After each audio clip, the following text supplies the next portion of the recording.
നിങ്ങൾ ഇവിടെ കുറെ നേരമായില്ലേ? ഇന്ന് രാവിലെ തെരഞ്ഞെടുപ്പ് ആരംഭിക്കുമ്പോൾ ഈ പുറത്ത് തമ്പടിക്കുന്ന യൂത്ത് കോൺഗ്രസ് നിങ്ങൾ കാണുന്നുണ്ടോ? നിങ്ങൾ വിഷ്വൽ എടുത്ത് കൊടുത്തോ? ഈ ക്യാമ്പസിന് പുറത്ത് മുഴുവൻ യൂത്ത് കോൺഗ്രസ്. നിങ്ങൾ പുറകെ നോക്ക്. ഇവിടെ SFI കാത്ത് പ്രവർത്തിക്കാൻ ഒരാളും കാണിച്ചു തരാൻ വേണ്ടി പറ്റുമോ? പുറത്തുനിന്നകത്തെ കല്ലെറി നിങ്ങൾ കണ്ടില്ലേ?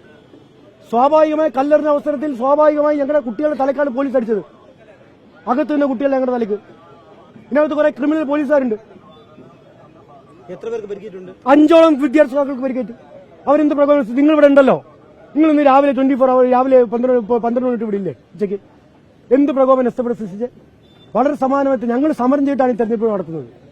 ആ തെരഞ്ഞെടുപ്പ് വളരെ സമാധാനമായി പൂർത്തീകരിക്കാൻ വേണ്ടി അങ്ങ് നിൽക്കുക. ആ നിൽക്കുന്ന ഘട്ടത്തിലാണ് KSUകാരും യൂത്ത് കോൺഗ്രസ്സുകാരും പുറത്തുനിന്ന് തമ്പടിച്ച് കല്ലെറിയുന്നത്. അവരുടെ ഒരു പ്രവർത്തകരുടെ തലപൊട്ടി. സ്വന്തം പ്രവർത്തകർ അകത്തുനിന്ന് ഓർത്തിട്ട് വേണ്ട കല്ലെറിയാൻ. സ്വാഭാവികമായി തെരഞ്ഞെടുപ്പിന് KSUക്കാർ അകത്തേക്ക് വരുമല്ലോ. പുറത്തുനിന്ന് കല്ലെറിഞ്ഞപ്പോൾ അകത്തൊരു KSU പ്രവർത്തകരുടെ തലപൊട്ടി. നിങ്ങൾ വിഷ്വൽ കണ്ട് കാണുമല്ലോ. ഇതാണ് യൂത്ത് കോൺഗ്രസും KSUവും കേരള സർവകലാശാല തെരഞ്ഞെടുപ്പിന്റെ സജ്ജീകരണം. ജയിക്കാനുള്ള സജ്ജീകരണമല്ല, വിദ്യാർത്ഥികളെ അടിക്കാനുള്ള സജ്ജീകരണം. തെരഞ്ഞെടുപ്പ് റദ്ദാക്കുന്നതിന് വേണ്ടി ഇടപെടലാണോ? അതാണല്ലോ അവർ നീണ്ട കാലങ്ങളായി ചെയ്തുകൊണ്ടിരിക്കുന്നത്. കഴിഞ്ഞ തെരഞ്ഞെടുപ്പിൽ ബാലറ്റ് മുക്കിയിട്ട് ഓടിയതല്ലേ അവര് പറയുന്നില്ല. എന്ത് അട്ടിമറി സീറ്റാ ജയിച്ചവര്? യൂണിയൻ ജയിച്ചാരാ? യൂണിയൻ തെരഞ്ഞെടുപ്പ് ജയിച്ചാരാ? ഭൂരിഭാഗം 15-ൽ 11 എക്സിക്യൂട്ടീവ് ജയിച്ചാരാ? 5-ൽ 4 എക്സിക്യൂട്ടീവ് അക്കൌണ്ട്സ് കമ്മിറ്റി ജയിച്ചാരാ?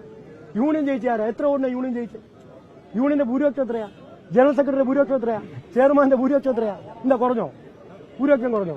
പ്രിഫറൻസ് വോട്ടിൽ അങ്ങനെ ചില സീറ്റൊക്കെ ജയിക്കാൻ കഴിയും യൂണിവേഴ്സിറ്റി തെരഞ്ഞെടുപ്പിൽ. അത് ആകെ വിജയമെന്ന് പറയാൻ വേണ്ടി പറ്റും. കേരള സർവകലാശാല തെരഞ്ഞെടുപ്പ് പൂർത്തിയാൻ മുമ്പ് ലിസ്റ്റ് വരും. നിങ്ങൾ നോക്ക് എത്ര SFIക്കാരെ ജയിച്ചു തരാൻ പോകുന്നു, എത്ര KSUക്കാരുണ്ട് നോക്ക്. ന്യൂനപക്ഷമൊക്കെ എല്ലാ തെരഞ്ഞെടുപ്പിലും KSU സർവകലാശാല ജയിക്കാറുണ്ട്. മനസ്സിലായില്ലേ? അങ്ങനെ ജയിച്ച് പോകാൻ വേണ്ടി ഇന്നവരാണോ സംഘർഷം ഉണ്ടാക്കിയത്? അങ്ങനെ വിജയിച്ചവരാണെങ്കിൽ സംഘർഷം ഉണ്ടാക്കും. നിങ്ങൾ ചോദിക്കുന്നത് അങ്ങനെ വിജയിച്ചവരാണെങ്കിൽ സംഘർഷം ഉണ്ടാക്കും. ഞങ്ങൾക്ക് ഇങ്ങനെ മാധ്യമങ്ങളോട് പ്രതികരിക്കാൻ പറ്റി മനസ്സിലാക്കാൻ 5 ഞങ്ങളുടെ സഖാക്കൾ പരിക്കേറ്റ് ഇവിടെ നിൽക്കുകയാണ്.